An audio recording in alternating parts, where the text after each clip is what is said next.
Bismillahirrahmanirrahim. Allahumma salli wa sallim wa barik ala sayyidina Muhammad wa alihi wa ashabihi wa ummatihi ajma'in.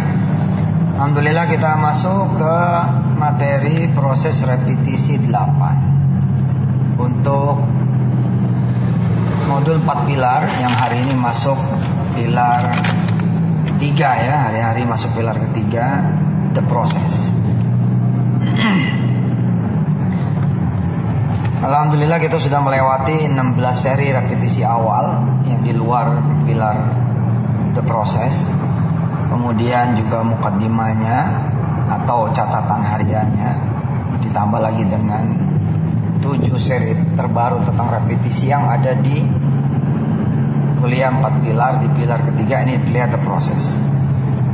Yang saya suka dari repetisi ini adalah kekonstanan atau memelihara keistiqomahan impian itu. Ya, impian itu memang harus difokusin, harus dikonsentrasiin, menjadi big picture, menjadi gambar besar.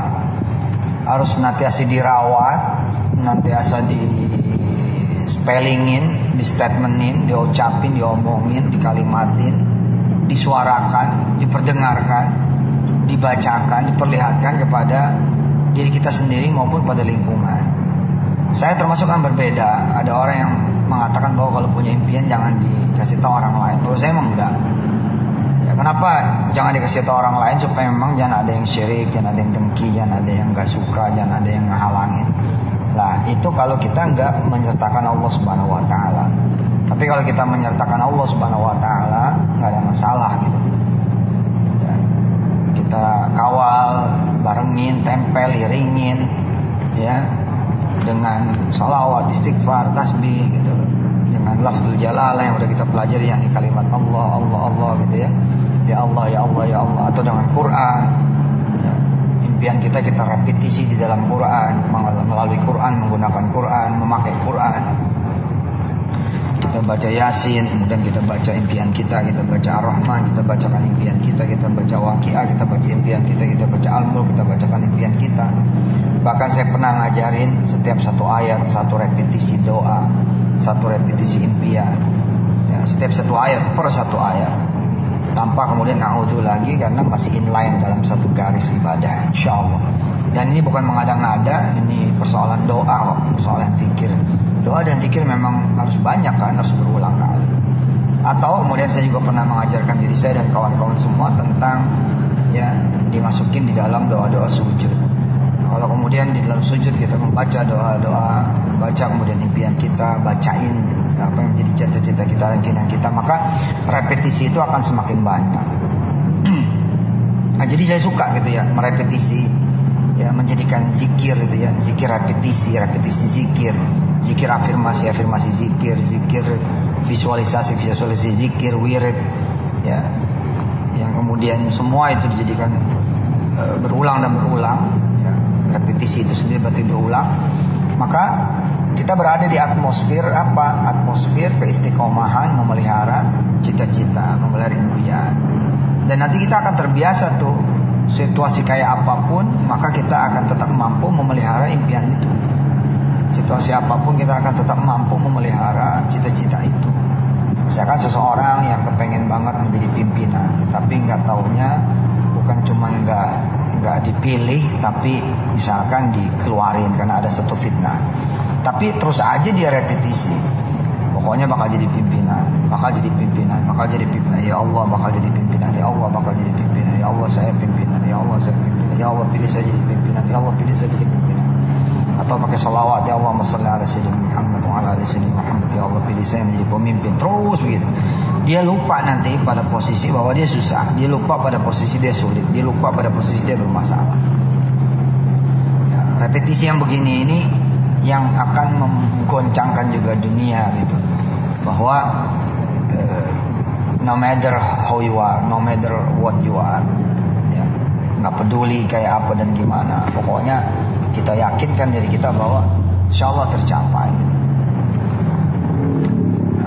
Hal lain yang kemudian membuat saya dan kita harus menyenangi repetisi itu, kemarin kita udah belajar di bagian ke-7, bahwa diantaranya adalah ketika kalimat itu bukan lagi jadi kalimat biasa, ketika kemudian kata-kata itu tidak lagi menjadi kata-kata biasa, melainkan sudah menjadi kalimat dan kata-kata doa, ucapan ya, dan omongan yang bukan lagi ucapan dan omongan biasa, tapi ucapan dan omongan doa, maka setiap kali kita membaca, setiap kali kita merepetisi, apalagi jumlahnya kita pakai angka-angka yang bagus itu ya, 10, 100, 1000 gitu ya, maka kita meyakini setiap kosakata itu nanti mendatangkan kebaikan, dan setiap kebaikan nanti akan menutup keburukan, menghapus keburukan.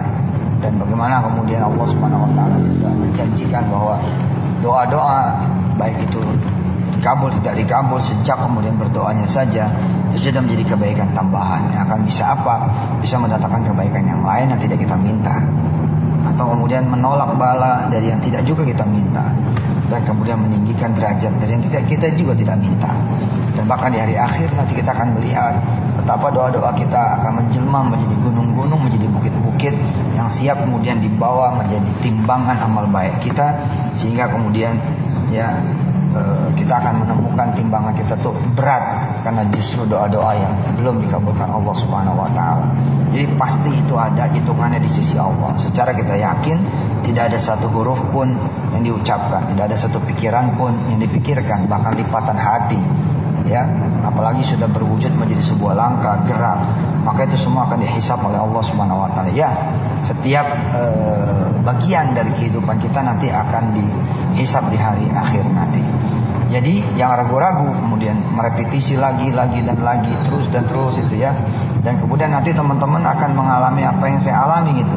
Kita selesai dari satu repetisi ke repetisi yang lain, selesai dari satu afirmasi ke afirmasi yang lain, selesai dari satu visualisasi ke visualisasi yang lain, dari satu doa ke doa yang lain. Kenapa? Karena satu demi satunya Allah kemudian jabani, Allah kemudian wujudin, Allah kemudian kabulin. La ilaha illallah Muhammadur Rasulullah.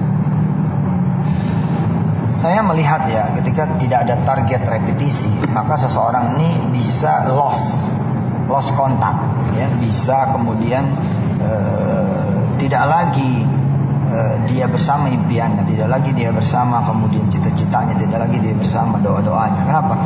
Karena memang tidak ada target juga buat dia merepetisi apa yang menjadi doa-doanya itu sendiri. Berbeda misalkan dengan orang-orang yang bilang, oke, saya mau baca Yasin 40 hari.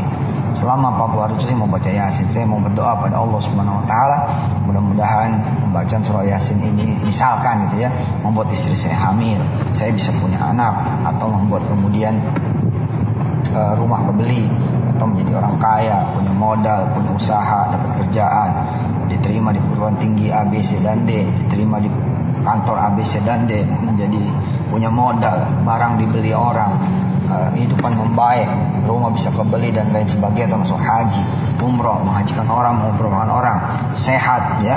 Maka bismillahirrahmanirrahim gitu ya.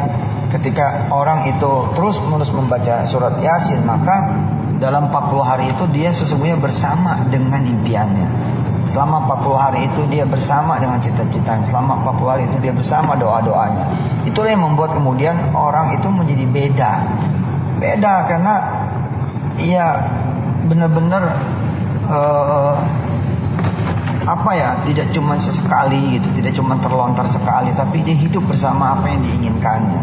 Apalagi kan tidak cuma sekedar menyebut, tapi menyebut juga asma Allah, menyebut namanya, menyebut kebesarannya, menyebut kekuatannya, menyebut kekuatannya, kekuasaannya, kemampuannya, kekayaannya, kemurahannya. Itu menjadi sebuah hal yang mahal sekali gitu.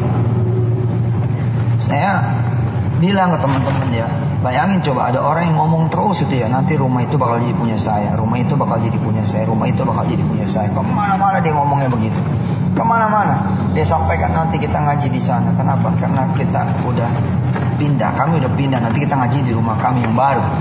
Selalu ketemu orang kita kasih tahu, nanti kita ngopi-ngopi ya di rumah saya yang baru. Kita perlihatkan, kita tunjukkan kepada orang gambar-gambar dari rumah kita, ya, gambar dari calon rumah kita, gambar dari rumah idaman kita. Terus dia bicara itu, ya, nggak usahlah dia nyebut nama Tuhannya, nggak usahlah dia nyebut nama Allah Subhanahu Wa Taala, nggak usahlah dia nyebut penguasa alam ini dengan segala kemurahannya, nggak usahlah dia kemudian menyebut kemudian asma Allah, nggak perlu dia menyebut solawat, ya, membaca solawat, istighfar, tasbih, dia begitu aja, ya. Maka terjadi law of attraction-nya gitu. Terjadi ini medan magnetnya gitu, tarik menarik terjadi gitu. Dia bisa kemudian jalan menuju apa yang menjadi impiannya, dan impiannya berjalan kepada dia. Dari tadinya tidak ada menjadi bayangan, bayangan kemudian menjadi berwujud, berwujud kemudian menjadi semakin dekat, dan tampak akhirnya ngeblend, ketemu dengan dia. Wujud itu menjadi terwujud, wujud itu menjadi nyata dan ada. Nah sekarang bayangin bila kemudian orang tidak cuma menyebut, tapi menjadikan itu kebaikan, menjadikan itu wirid, menjadikan itu zikir, menjadikan itu doa. Allahu Akbar.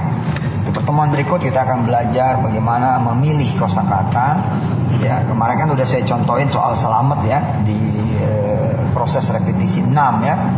Ya Allah selamat, ya Allah selamat, ya Allah selamat. Atau Allahumma sholli ala sayyidina Muhammad wa ala ali sayyidina Muhammad. Selamat, selamat, selamat itu kan. Subhanallah wa bihamdi subhanallahil azim. Selamat, selamat, selamat itu.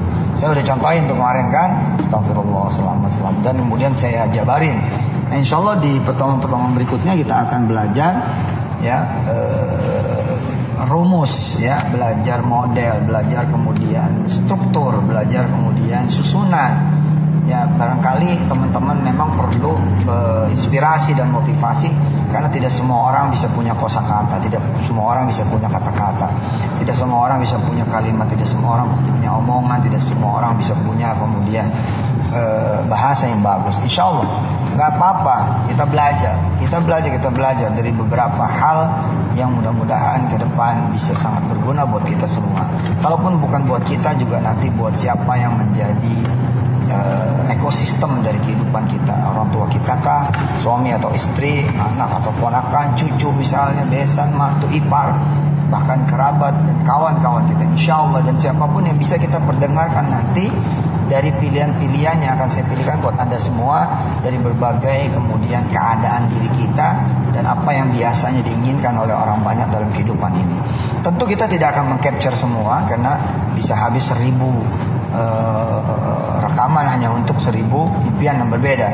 Tapi dengan saya bawakan beberapa hal ya, beberapa contoh, beberapa tema, mudah-mudahan makin memperkuat apa yang selama ini kemudian saya jalankan, dan alhamdulillah berhasil dengan izin Allah Subhanahu wa taala. Insyaallah sampai ketemu ya di materi yang berikutnya, proses repetisi 9 berarti ya, yang ini kan 8 ya. Makasih, jazakumullahu ahsanal jazak. Subhanakallahumma wa bihamdika asyhadu an la ilaha illa anta astaghfiruka wa atubu ilaik. Walhamdulillahirabbil alamin. Shallu ala nabiyil habibil mustafa rasulillah mujtaba Muhammad ibn Abdullah wa la haula wa la quwwata illa billahil aliyyil azim.